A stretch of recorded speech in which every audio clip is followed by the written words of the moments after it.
Hello, Science Stars of Camelot and Lancer team. This is Mrs. Sturgeon with a long-awaited online lecture covering the digestive system. This will be Chapter 3, Sections 3 and 4 in your textbook if you'd like to follow along at all. Now, the system is pretty involved, so be patient and pretty good stuff. I think you'll find it pretty interesting. Here's kind of an overview.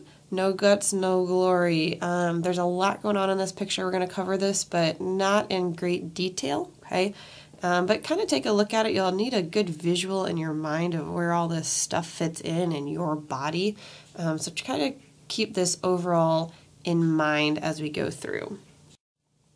Now, there are two branches of the digestive system. The first one is called the alimentary canal, which is the main channel, and the food that you eat actually passes through all of these organs listed here. So the oral cavity, the esophagus, the stomach, the small intestine, and the large intestine. And then there are some accessory organs, which are kind of the helpers. So the food doesn't necessarily, it's not considered to pass through these, but they are definitely necessary for good digestion. So the teeth, the tongue, the salivary glands, the liver, the gallbladder, and the pancreas. Okay, and we'll talk about all of these in this lecture today. So lots of words to know. I'll go over them and then I use them and kind of discuss them again. First word is ingestion, which simply means to take in food or liquids. Next word is secretion, which does not have anything to do with secret, as you might guess. But secretion is when chemicals are released or they're oozed or secreted from a gland, and it always goes into another part of the body. So whatever is secreted doesn't leave the body, it goes to another place in the body.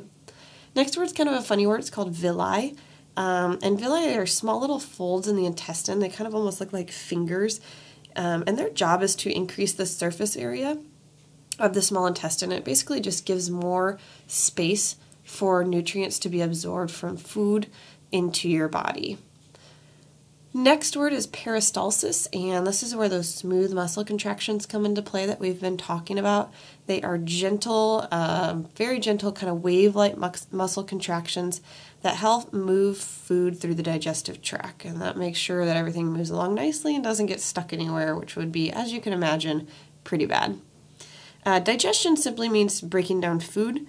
And then finally, absorption is when nutrients pass through the walls of the digestive system into the blood, and that's how we actually get the nutrients we need, and they get moved around the body and make it their way into cells so that your body can actually use all these vitamins and minerals and other nutrients that you eat.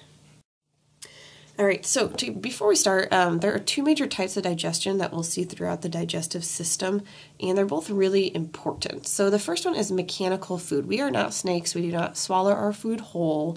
So mechanical digestion involves physically breaking up or grinding up our food. So words like smash or squeeze or even just chew, those are all mechanical digestion. We're tearing things or breaking them up into smaller pieces. Chemical digestion is a little bit harder to think about because we don't typically see it, but this is when chemicals break down foods, and we actually have chemicals in our body, and that's exactly their job. For the most part, we call these chemicals enzymes. So our body has different enzymes, and they help our body break down food into small little particles, small little molecules that can be absorbed by the small intestine. So, for starters, we all know food gets into your body through your mouth, or at least that's the normal passage. You put food into your mouth and you start chewing, and we call this ingestion. So ingestion is a fancy word for chewing and swallowing your food. So food enters the mouth, aka the oral cavity. It's made up of teeth, a tongue, and saliva, also known as spit. So mechanical digestion takes place here as well as chemical digestion, okay? So mechanical digestion happens when you chew, okay? You chew with your teeth, you mash with your tongue, even though you may not realize it, okay? That's mechanical digestion. You start breaking up your food. You don't take a Big Mac and swallow it whole. That'd probably not end up well for you. You have to break it up, take small bites, all that good stuff.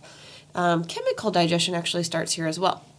So your spit is not just a clear like water or anything like that. There's actually enzymes in your saliva or in your spit that help to break down starches. So as soon as things like potatoes or bread or crackers or cookies. As soon as they enter your mouth, the saliva actually starts to break down those starches into smaller molecules. So you chew up your food and you swallow it. This is now mushy and slimy, and we call it now, we don't call it food anymore, we call it a bolus. And it passes through the epiglottis, which is that funny little thing that hangs down in the back of your throat, and it makes its way into the esophagus when you finally swallow the bolus. And peristalsis, which is those wave-like muscle contractions, peristalsis starts in the esophagus. So if you look at the esophagus in the picture on your screen, you'll notice it's a long tube, and it passes down your throat and kind of behind your rib cage and lung area. And the food doesn't just free fall and plop into your stomach. That would probably be kind of painful or annoying. It moves slowly and controlled through peristalsis or through wave muscle contractions through the esophagus and down into the stomach. And there's not a whole lot going on in here in terms of digestion. The esophagus is more just kind of a controlled passageway for the food to move. So finally it makes its way from the esophagus. It goes through a little sphincter, which is like a tight little muscle contraction that can open and close. And it makes its way into the stomach. And the stomach is a very muscular, pouch-shaped organ. A lot of people described it as J-shaped. And it's actually off to the left in your body a little bit. It kind of starts by the left lung and then curls around towards the center of your body. And your stomach is made up of 3 different layers of muscle, and those muscles squeeze, so it kind of mixes and churns your food up. And this is a great example of mechanical digestion that continues in the stomach. And this is something that you can definitely feel if you've ever had your stomach growl before, if you've felt like liquid sloshing around after you drink a bunch and go run, or even if you just like lie down after eating a big meal, you can actually feel your stomach mixing and churning the food. You can feel it at work. Your stomach is lined with a mucus layer. Mucus, it's kind of like that stuff you might hawk up if you hawk a loogie, or kind of snot textured. And your stomach muscles are actually lined with that for protection, and we'll talk about that in just a moment. So your stomach is filled with digestive juices, quote unquote. And these juices mixed with the food that you chewed up and swallowed and traveled down your esophagus, and they continue to chemically break down your food. So pepsin is one of these digestive juices. It's an enzyme that starts to break down protein. So when you eat things like fish or meat, some grains, soybeans, things like that, pepsin goes to work to start to break down those protein molecules. Another major chemical in your stomach is hydrochloric acid. And this is actually a pretty strong acid. And hydrochloric acid helps pepsin do its job, and it also helps to kill bacteria. So we actually eat lots and lots of bacteria every single day, and most of it's not harmful, but if it is, the hydrochloric acid will hopefully take care of that. Okay, it'll actually burn the bacteria. So your stomach has to be lined with this mucus layer to protect itself from hydrochloric acid, because hydrochloric acid would eat straight through your muscle tissue, and that would definitely be a bad thing. We call that an ulcer. You kind of get a hole in your stomach, and it's not pretty. And this is all part of chemical digestion. So pepsin and hydrochloric acid start to chemically break down food. And food stays in your stomach and kind of gets mashed up and churned for a good few hours before it moves on. Food finally moves on. It is now a thick, slimy liquid that no longer looks or smells anything like it did a few hours ago when you ate it. And it's ready to move on into the small intestine. And the small intestine is called the small intestine because it's skinny, even though it's much longer than the large intestine. So the small intestine is only about the size of a quarter in diameter, but it's 6 meters long, which is close to 20 feet long, which is longer than a lot of cars, believe it or not. So you have about close to 20 feet, maybe more like 18 feet worth of small intestine, all coiled up in your stomach, which is kind of crazy. Food moves through this. It takes quite a long time, but it moves through with the help of peristalsis, which again are those wave-like contractions. A major event that happens here right away as soon as food moves to the small intestine is that fat begins to break down. And fat hasn't really been broken down yet. Carbohydrates are broken down by saliva in the mouth. Proteins are broken down in the stomach by pepsin. And finally, fats are broken down in the small intestine. Most of the chemical digestion and absorption of nutrients takes place in the small intestine. So this is a big, big, big deal. Almost all the nutrients that we take in are absorbed in the small intestine, okay? And this absorption takes place with the help of villi, which again are those little finger-like things sticking out of the small intestine. And those basically help to grab the nutrients and gives them a place where they can go through the wall of the small intestine and into the bloodstream. And the small intestine also relies on a whole bunch of accessory organs to help break down the food. So as the food moves through the stomach, all these enzymes come into place so that the food can be further broken down. And by the time the food makes it all the way through the 18 or so feet of small intestine you have coiled up in your body, hopefully all of the nutrients are absorbed when it's all said and done. Okay, so let's take a look at some of these accessory organs that help to break down this food. These accessory organs are helper organs, and they're going to secrete more juices, quote unquote, into the small intestine. Okay, and there's a picture of all of these, kind of small, but it's down at the bottom of your screen. So the liver is kind of that triangle-shaped brownish reddish organ. It's actually really, really large. And it kind of sits right under your rib cage, okay?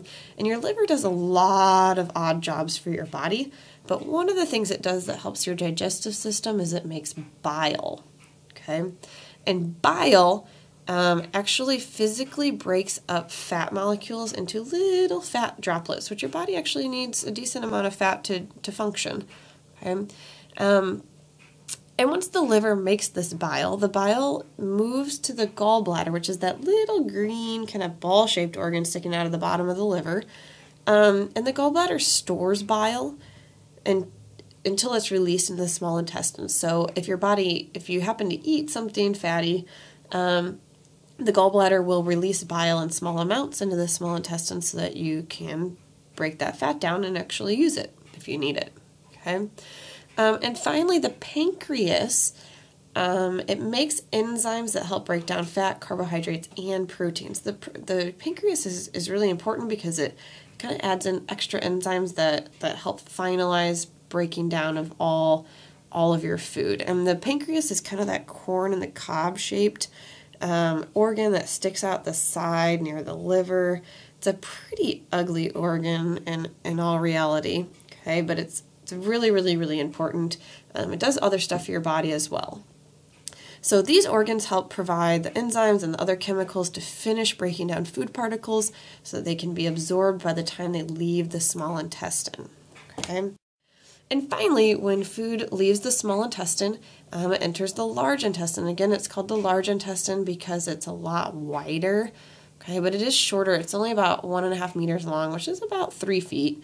And as you can see in the picture, it actually kind of wraps around the small intestine, so it goes all the way up your side, kind of across underneath your lungs, down the other side, and then finally down the middle, which we are all familiar with. Okay, the large intestine is the last section of the digestive system. And one of the weirdest things about your digestive system is that the large intestine contains a good set of bacteria that actually feed off of the waste that's going to be eliminated from your body, and from that waste it makes vitamin K, which our body needs, which is pretty weird but also kind of cool. So most of what moves into the large intestine is water, okay, and undigested food that for whatever reason your body could not break down or didn't, okay. The water is hopefully absorbed back into the bloodstream in the large intestine. And this is a pretty big deal. If there's something that goes awry with that, you can get dehydrated pretty quickly. Okay. All of the other waste material, the solid waste material, is compressed for elimination, mostly in the rectum, which if you look at the picture, the rectum is labeled. Okay, so food moves along slowly through the large intestine. Water is absorbed. It kind of starts to get compressed. Okay. And there's lots of different words for what will be eliminated. Kind of the more sciencey word is fecal matter. Okay, what we typically call it is poop. The waste is finally eliminated, whatever you want to call that waste, through a muscular opening called the anus, and that's also labeled there. Okay, for probably the past decade or so of your life, you've hopefully had very, very good control over the anus. You don't have control over it when you're a baby, that's why you wear diapers. You may not have control over it when you become an old person, which is why they sometimes wear diapers, but hopefully you have good solid control over your anus right now. Very muscular opening. Generally it is closed. When it's time for elimination, it opens and the waste can move through. Okay, so that is the large intestine. Little bit of recap for you. Mechanical and chemical digestion, we need them both. Mechanical is like physically tearing or ripping or grinding up food. Chemical digestion is using enzymes and other chemicals to break down food into little molecules. Food enters our mouth, also known as the oral cavity, where it's ground up, kind of mashed up, and also an enzyme in your saliva starts to break down starches. And then you swallow and the food moves down the esophagus slowly with the help of wave-like contractions called peristalsis. And the food enters your stomach where it's ground up and mashed up, mixed with pepsin, which breaks down protein, and mixed with hydrochloric acid, which hopefully kills off some of the bacteria that you may have consumed. And it stays there for a couple of hours before it's slowly released into the small intestine. Your small intestine, food spends a lot of time in your small intestine. I've heard up to 12 hours or so moving along that twisted, jumbled thing, squiggly looking thing. And here the rest of the food is broken down, hopefully, all of the fats, carbohydrates, as well as protein, with the help of things like bile from the liver and the gallbladder, also some other enzymes from the pancreas. And food moves through here through peristalsis, and the nutrients are absorbed through the villi.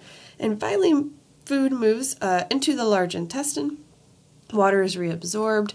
It's nicely compressed, so it all comes out or is eliminated in a nice, neat package, and ta-da! That is how food moves from outside your body to outside your body. If you need some further reading, there is a nice children's book with illustrations called Everybody Poops. You may check it out. I don't think it'll help you with any test or any 7th grade material, but may provide some additional information for you. I hope you guys have enjoyed this. Feel free to rewind if you can't get enough of my voice. You've made it through 18 minutes of the digestive system, and maybe you're hungry, maybe you never want to eat again. Either way, thanks for listening, and we'll catch you later.